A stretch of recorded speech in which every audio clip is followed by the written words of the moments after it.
The being known as Yoda and Fred Flintstone's little green friend, the Great Kazoo, and the being that oversaw the greatest American hero in that television episode were all depictions of beings and mind states that originate from Orion.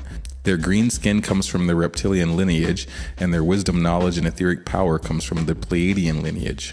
Orion beings, Orion people, can be all shades of green and shades of blue.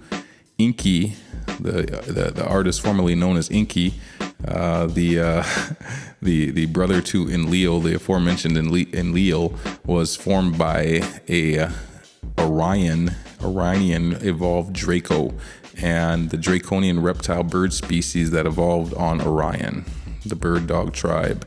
Enki was the son of the aforementioned Anu of Sirius, and like I said, the brother of Enlil. Enki's mother, unlike Enlil's, was a white Draco female, a high-winged dragon Draco female with highly psychoactive blood, one would say. Enki is the true father of mankind. Anu was an ethereal who prefers the aquatic forms and was found on Sirius A or B. A pure ethereal spirit was in the form of Adam, the breath of life, from the gods into the evolved and energetically connected eighth-day man. The eighth-day man as opposed to the sixth-day man, because man was made on both the biblically on the sixth and the eighth day. Some would say that Enki's dad was another type of being. Anu was either an ethereal or a shape-shifting Pleiadian who preferred the aquatic forms found on Sirius A or B, but was in a form that was pleasing to the a physical form that took a physical form that was pleasing to the white Draco or the Draco bloodlines. It is unclear. There's so many different stories about what Anu would have been. Fishman, Birdman, Dogman, what else? Aquatic, like I said, Fishman. So lots of different perspectives on who Enlil and Enki's dad was. I believe that that's the simplest answer is that Pleiadian spirit that we know is in Adam and connected to Adam, and that would make the ethereal become life. That would make the ethereal come into the form of Adam, which would be the breath of life from the gods, and to what is the energetically, the etherically connected eighth day Adam man, as opposed to the sixth day Cro-Magnon man. Orion is concerned with the development of Earth and mankind as the brother or a father is concerned, and have visited throughout man's history. Because of this, they have visited and they have looked in on mankind throughout our history and evolution and has aided in the process. Orion is like most other advanced species in the galaxy. They do not interfere unless directed to do so by much higher beings.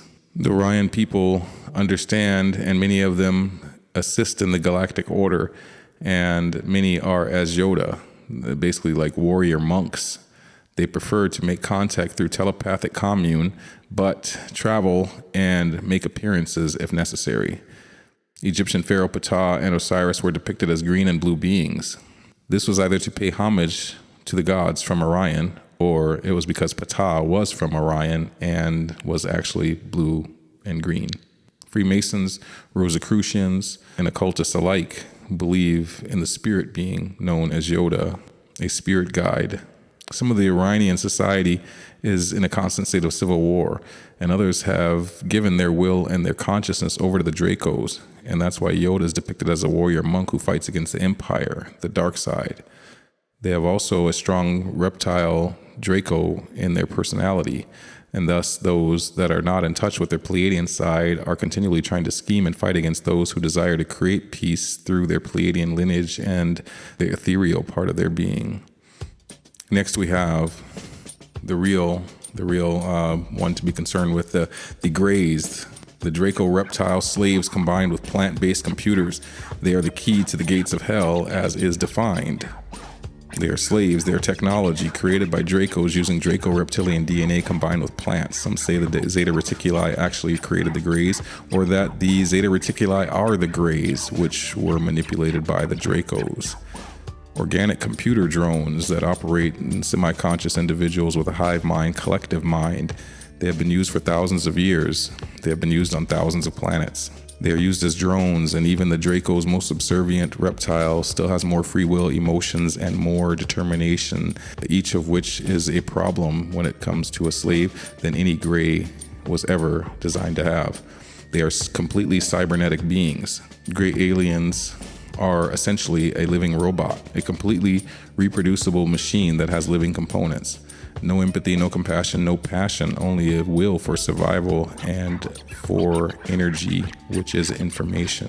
They are loyal to the Dracos for giving them what little life and what little freedom that they have, mostly because of the Draco's ability to kill them effortlessly.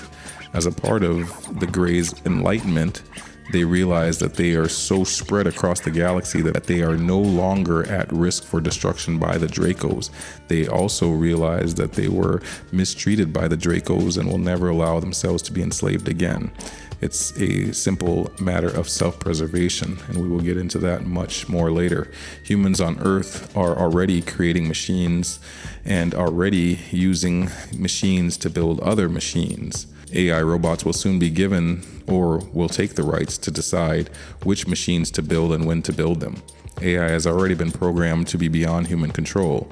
It is programmed to resist and counter any hacking efforts or reprogramming attempts, and to repair itself if damaged, or if necessary, to reroute the network to other places and other systems if it is damaged. It was designed by humans to be smarter than all human endeavors to breach it, as well as to resist and to counter human efforts to alter its functions. And that is what the Greys are. They are some type of android living robot. They are genetic manipulation gone awry. And like I said, we will talk about that here. This is the day the galaxy changed, when we began to contact these species, or when we began to think that we could take control of this species. They are essentially some type of hybrid life plant computer combination combined with the reptilian Draco DNA also, and they are highly manipulative, highly orderly. They exist with some type of collective conscious and some type of network within themselves, and they have invaded. And we'll talk about this from the day it started.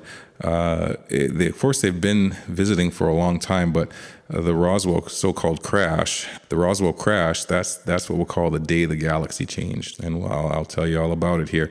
There's a reason that the Roswell incident sticks in the mind and holds a special place amongst all those seeking the truth.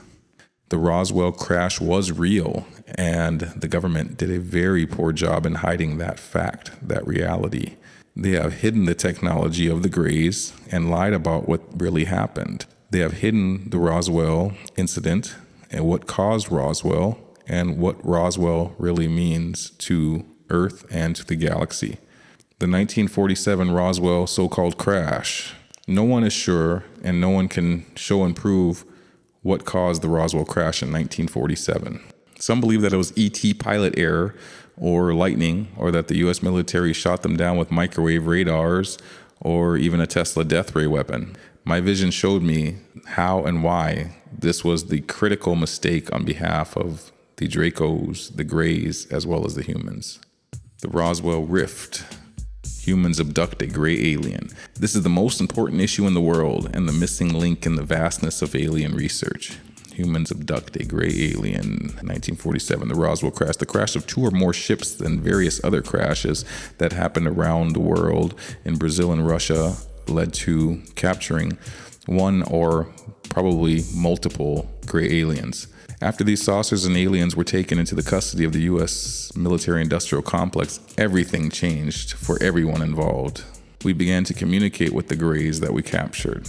I'm not sure how many Greys that the humans captured and began to communicate with, but all it took was one to change and corrupt everything. Free human interaction with the Greys caused a glitch in the matrix of one Grey, and thereby in all Greys across the galaxy.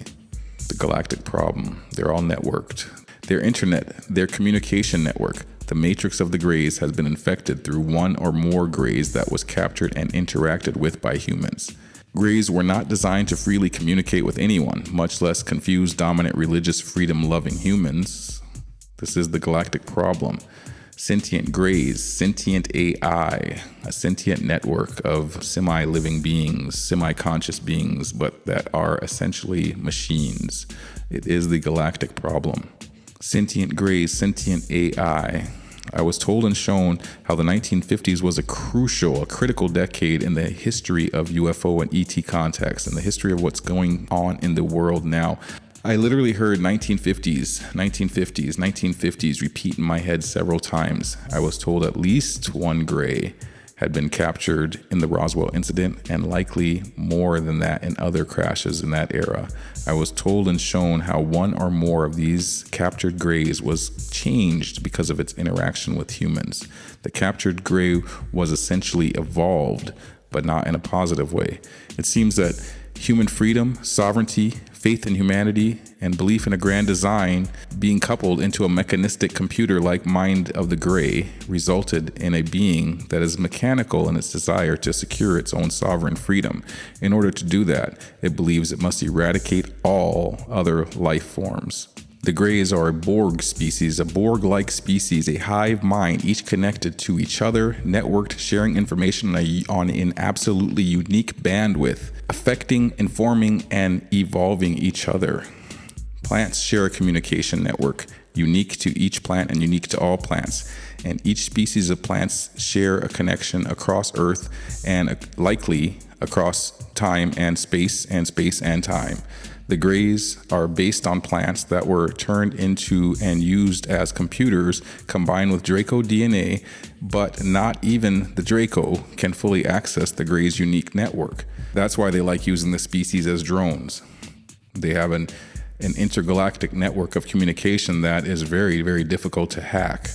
The greys were used by the Zeta and the Draco as spies and messengers, and the greys were never supposed to make prolonged contact or unscripted contacts with any other species. They are not ambassadors, they are spies and messengers. In fact, there's an account of 5 greys being seen after a crash landing, and after they exited their craft, they all joined hands and exploded into a burst of light.